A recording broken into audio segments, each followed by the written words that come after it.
कैसे सही बच्चे हैं। आप सीए सौरभ चौधरी एंड मैं आज आपको रिवाइज कराने आया हूँ ऑल द अलाउंसेस, वो भी इन 5 मिनट्स। So let's begin. सबसे पहले हम लोग कैटेगरीज बनाते हैं। फर्स्ट कैटेगरी थी हमारी official allowance, then personal allowance, HRA, entertainment allowance, allowance given to employees working in a transport system, then exempt allowance and last other allowance. तो सबसे पहला स्टार्ट करते हैं, that is official allowance. Official allowance का rule होता था बच्चे, allowance actually received यानी कि अमाउंट रिसीव्ड और actually spent whichever is less. Simple short में बोलना, रिसीव और spent whichever is less is exempt. और ऑफिशियल अलाउंस के अंदर कौन कौन से अलाउंसेस आते थे? सबसे पहला था बच्चे travelling allowance, convince allowance, daily allowance, helper allowance, uniform allowance and एक और कौन सा होता था हमारा, एकेडमिक अलाउंस। जी हाँ, सो बेसिकली आपके 6 के 6 अलाउंसेस थे और जिसका रूल क्या था, रिसीव्ड और spent whichever is less is exempt. Received है 100, स्पेंट है 70, एग्जेम्प्ट हो जाएगा 70, टैक्सेबल हो जाएगा 30। रिसीव्ड है 100, स्पेंट है 150, एग्जेम्प्ट होगा 100 because whichever is less, taxable nil. चलिए आइए नेक्स्ट पे चलते हैं, that is personal allowance. Personal allowance की लिस्ट बहुत सारी थी बच्चे, मैं नीचे डिस्क्रिप्शन में लिस्ट दूंगा आपको सारी, लेकिन मैं आपके साथ मेन डिस्कस करूंगा, that was children education allowance. जी हाँ, सरकार ने बोला हुआ था कि अगर आपके बच्चे स्कूल में पढ़ रहे हैं या उनका एजुकेशन पे खर्चा है तो हम कुछ आपको एग्जेम्पशन देंगे। And guess what, the limit is 100 rupees per month per child.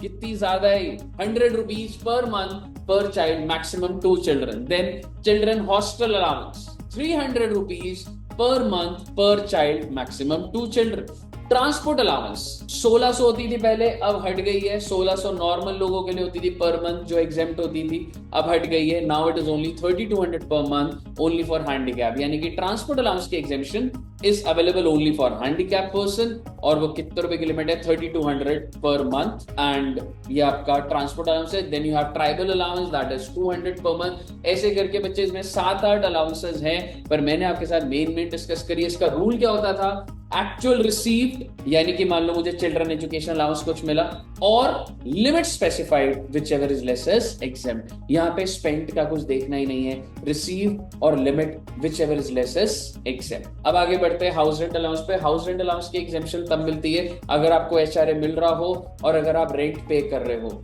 अगर ऐसा है तो आपको एचआरए की एग्जेम्पशन मिल सकती है और उसकी टोटल 3 लिमिट्स है। सबसे पहली actual HRA receive, second is rent paid minus 10% of salary, third is 50% or 40% of salary. Salary का मतलब basic plus DA forming part plus commission based on 6% of turnover and 50% कब था sir, Delhi, Mumbai, Chennai, Kolkata and 40% for other cities। और अगर इस पूरे 1 साल के दौरान अगर आप जगह बदलते हैं, आपकी सैलरी हाइक हो जाती है बेसिक DA, तो आपको उस पीरियड को ब्रेक करना पड़ता है। होप आपको याद आ रहा होगा हमने क्लास में जो प्रैक्टिस करी है। Next is allowance given to the employee working in transport system. बहुत सारे ट्रक ड्राइवर्स होते हैं, एयर इंडिया के पायलट्स हैं, कैबिन क्रूज है, आईआरसीटीसी, इन लोगों को एक अलग अलग अलाउंस मिलता है, दैट इज इसको ये बोला जाता है allowance given to employees working in transport system. क्या होता है सर, इसमें जो भी आपको रिसीव हुआ उसमें से एग्जेम्प्ट कितना हो जाएगा, 70% ऑफ सच अलाउंस। मान लो मेरे को 10,000 रुपए पर मंथ अगर मिले हैं, अगर मुझे 10,000 रुपीज पर मंथ मिले हैं तो साल का कितना हो गया, 1,20,000। तो एग्जेम्प्ट क्या होगा, 70%। तो 70% of 120, I think that is 84,000, या फिर 10,000 per month 1,20,000, which ever is lower, so that's 84,000। तो 84,000 मेरा एग्जेम्प्ट हो जाएगा। आइए नेक्स्ट उस पे चलते हैं, that is our entertainment allowance. या तो गवर्नमेंट एम्प्लॉय को मिलता है या तो नॉन गवर्नमेंट एम्प्लॉय को मिलता है। गवर्नमेंट एम्प्लॉय के लिए टैक्सेबल, नॉन गवर्नमेंट के लिए टैक्सेबल, पर डिडक्शन मिल जाती है गवर्नमेंट एम्प्लॉय को, नॉन गवर्नमेंट को नहीं मिलती। गवर्नमेंट एम्प्लॉय को कौन से सेक्शन में डिडक्शन मिलती है, under section 16। 3 limits, actual entertainment allowance receive, second 20% of basic salary, third 5,000 rupees per annum, per month नहीं पर एनम। इन 3 में से जो सबसे कम होगा वो आपको डिडक्शन मिल जाएगी।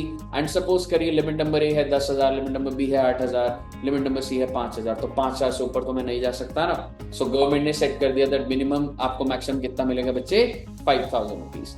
Then we are coming to our exempt allowances। exempt allowances होते हैं जो कि totally exempt होते हैं। कौन कौन से वो allowances थे याद करिए। अगर आप एक इंडियन सिटीजन है, गवर्नमेंट एम्प्लॉय है, you are working outside India, तो आपको जो भी अलाउंसेस और परक्विजिट्स आउटसाइड इंडिया मिलते थे तो वो एग्जेम्प्ट हो जाते थे अंडर 10 सबसेक्शन 7 रेजिडेंशियल स्टेटस में। देन हाई कोर्ट के जजेस को all the allowances are exempt, then Supreme Court के जजेस को sumptuary allowances exempt, and UNO के एम्प्लॉइज हैं उनके लिए all the allowances are exempt. तो ये था हमारा एग्जेम्प्ट कैटेगरी। इन अलाउंसेस के अलावा अगर कोई भी अलाउंस है तो हमारी लास्ट कैटेगरी थी दैट इज टैक्सेबल अलाउंस, वो उसमें चला जाएगा, जैसे कि medical allowance, lunch allowance, over time allowance, food allowance.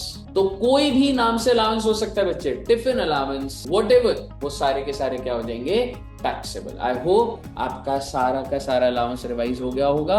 अगर हो गया है तो लाइक का बटन जरूर दबाइए एंड मैक्सिमम शेयर करिए। Thank you so much.